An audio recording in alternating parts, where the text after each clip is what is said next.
Assalamualaikum dan salam sejahtera. Saya ingin menyambung semula tajuk tingkatan 2 bab 9 laju dan pecutan. Jadi sebelum ni saya dah sentuh tentang hal laju ataupun laju, iaitu jarak per dengan masa. Kita ambil ulang sikit, ambil contoh pelari pecut 100 meter Usain Bolt.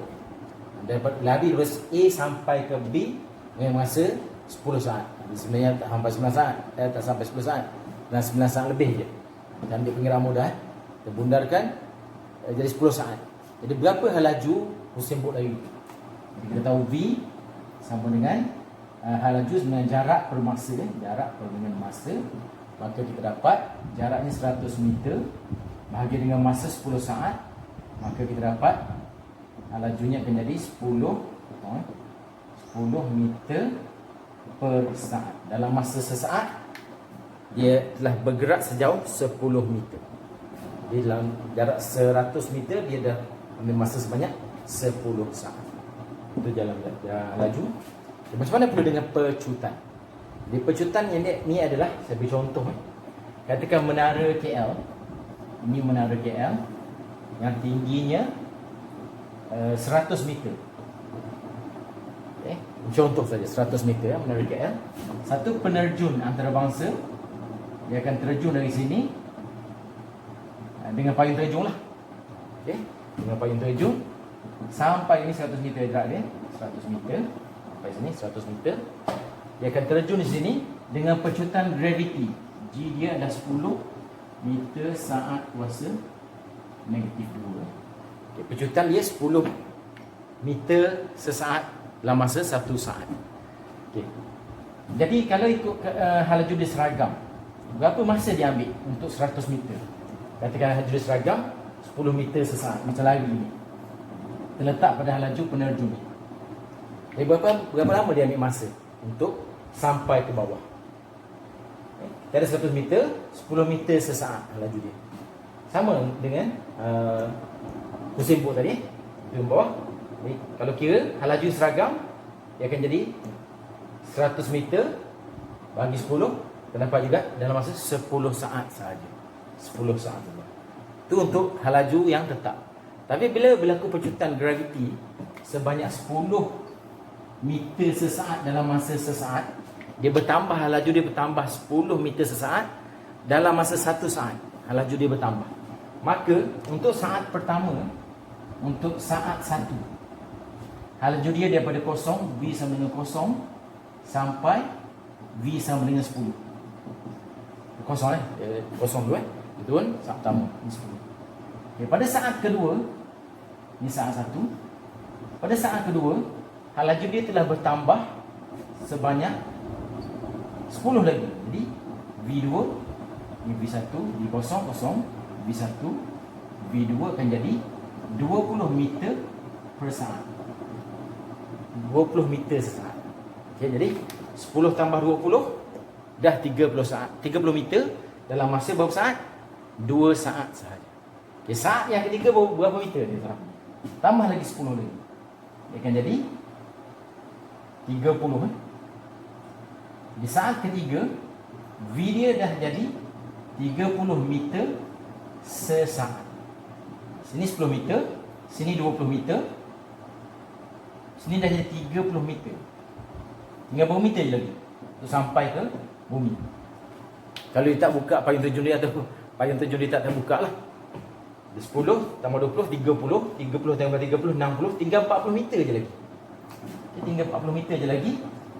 Maka pada saat keempat, hal laju dia telah bertambah menjadi 40 meter sesaat.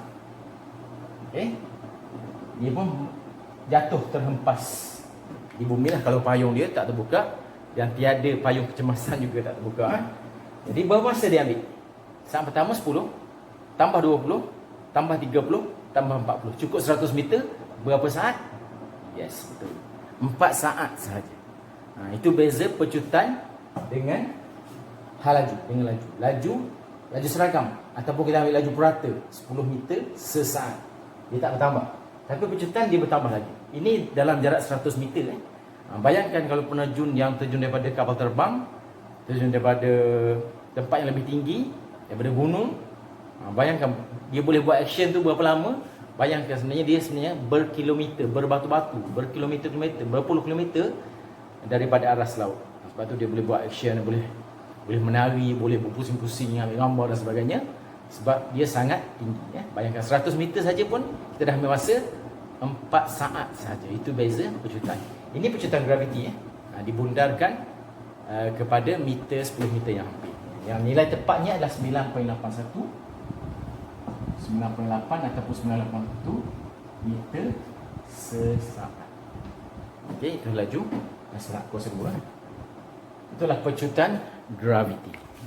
Macam mana pula dengan negatif G? Negatif G ialah pecutan melawan graviti. Itu negatif G yang selalu dialami oleh pemandu jet tempur, jet pejuang. Bila dia buat slide, negatif G itu sudah berlaku pada pemandu. Juga berlaku pada angkasawan.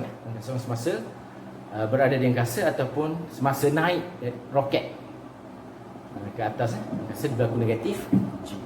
Itu tajuk lain lah kita bincang.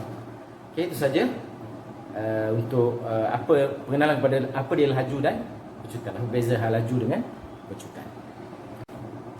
Baik, sambung tentang pecutan. Saya akan bagi rumus untuk pecutan, di mana pecutan kita gunakan A, iaitu acceleration, iaitu pecutan. Jika kita gunakan A bersamaan V per T. Itu hal laju dibahagi dengan masa. Pecutan bersamaan perubahan hal laju per dengan masa. Maka perubahan di sini adalah bermaksud hal laju awal ataupun laju akhir ditolak dengan laju awal. Laju akhir ditolak dengan laju awal per dengan tempoh masa. Di sini saya terus bagi bentuk rumus lah. Maka rumusnya adalah A iaitu pecutan bersamaan hal laju akhir ni kita panggil V1 lah. V1 tolak dengan V0 per dengan T. Hal laju akhir ditolak dengan hal laju awal per dengan masa. Salin apa ni? Pecutan ialah V1 tolak dengan hal laju awal, hal laju akhir tolak laju awal dan tempoh masa yang diberikan. Jadi kalau sebelum ni kita tengok bentuk rumus A adalah V1 tolak V0 per dengan masa. Kadang soalan tidak tanya direct apakah pecutan jika laju awalnya kosong, laju akhirnya sekian-sekian dengan masa sekian-sekian, apakah pecutan. Kadang soalan tak tanya macam tu. Dia tanya berapa masa. Dia beri pecutan, dia beri laju, berapa masa tadi. Jadi di sini kita menggunakan kaedah penukaran perkara rumus untuk menjawab soalan yang berkaitan. Okey. Di sini katakan T, saya nak cari T, maka T di sini boleh tukar dengan A lah. Maka T masa adalah V1 tolak V0 per dengan A. Dapat satu rumus lain. Kita perlu hafal satu rumus sahaja untuk mengira semua pemboleh ubah yang ada dalam rumus kita. Okay, katakan kita nak hal laju akhir. Okay. Maka kita susun balik persamaan ni. V1 tolak V0 bersamaan A sini kan, bersamaan A. Tadi T duduk bawah. T duduk bawah, dia akan naik atas. Jadi T darab dengan A. A darab dengan V. Jadi untuk dapat V1 bersamaan AT tolak jadi tambah hal laju awal. Hal laju awal ya. Kalau nak hal laju awal pula, hal laju awal ialah hal laju akhir tolak dengan semua sekali ni A. Di sini kita ada beberapa lah rumus untuk hal laju akhir dan juga laju awal. Ni hal laju awal terbalik. Kita terbalik. Laju awal ialah V1 tolak AT, laju akhir AT tambah hal laju awal. Dan satu lagi masa yang diberikan jika pecutan dan hal laju diberi, berapakah masanya? Hal laju akhir tolak laju awal per dengan pecutan. Di sini pemboleh ubah yang kita boleh pusing ikut menggunakan perkara rumus untuk menjawab soalan latihan berikutnya. Baik, itu saja. Terima kasih. Satu lagi tambahan untuk pecutan dan nyah pecutan. Apa beza dia? Kalau pecutan dia semakin laju. Pecutan positif dia dah semakin laju. Contohnya apa? Contohnya jatuh bebas lah, pergerakan jatuh bebas makin laju. Itu pecutan positif dan nilai dia adalah positif A lah. Okey, nilainya adalah akan jadi positif A. Okey, nilai A. Kalau pecutan dipanggil nyah pecutan ataupun awal pecutan nyah pecutan. Maka dia adalah bernilai negatif dan dia semakin perlahan Dia semakin perlahan. Apa contohnya? Semakin perlahan, pergerakan yang semakin perlahan. Contohnya kita campakkan satu objek ke udara, dia makin lama makin perlahan. Walaupun kita campak macam mana pun, dia tak akan pergi sampai ke langit. Mesti ada jarak tertentu, dia akan berhenti dengan lebih cepat. Kita campak laju kan, dia slow balik. Itu dipanggil nyah pecutan. Okey. Kita campak laju, dia cepat je berhenti. Kemudian jatuh balik dengan pecutan positif. Naik dengan pecutan negatif sebab dia makin perlahan, dan jatuh dengan pecutan positif sebab dia makin laju. Maka nilai ni akan jadi negatif A lah. Negatif A. Cara penulisan pun dia akan letak negatif, dan untuk yang semakin perlahan, yang positif untuk yang semakin laju. Cuba buat latihan yang saya akan berikan selepas ini.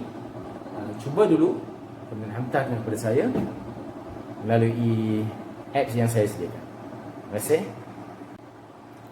Sedikit tambahan lagi tentang penukaran unit. Katakan formula kita ada A, kita nak tahu T ke V ke, maka jangan isi nilai dahulu. Please ini apa yang saya dah kaji. Jika pelajar isi nilai dulu, kemudian dia reshuffle nilai tu, dia pindah nilai ke nilai, maka berlaku mistake, kesilapan ataupun benda nampak betul tapi berlaku sedikit je kesilapan, maka jawapan akhir menjadi salah. Jadi cara nak elak kesilapan banyak dalam pengiraan kita buat dulu rumus tu betul-betul, baru isi nilai. Mana nilai tu kita isi sekali sahaja dalam setiap pengiraan kita. Bukan kita perlu salin nilai tu banyak kali. Salin simbol saja. Salin simbol saja. Sebab apa? Otak kanan, otak kiri ni main peranan juga. Kita lebih mahir otak kanan sebenarnya. Jadi kita lebih ingat simbol-simbol, diagram, carta dan sebagainya. Main nombor-nombor ni banyak otak kiri sikit. Jadi kita kadang terlepas pandang ataupun mistake yang kita buat dalam latihan tu menyebabkan jawapan akhir itu salah. Okay? Dan pastikan jawapan kita betul, kita kurangkan mistake dengan kita gunakan simbol sampai ke akhir, barulah ganti nilai. Okay, itu saja. Terima kasih.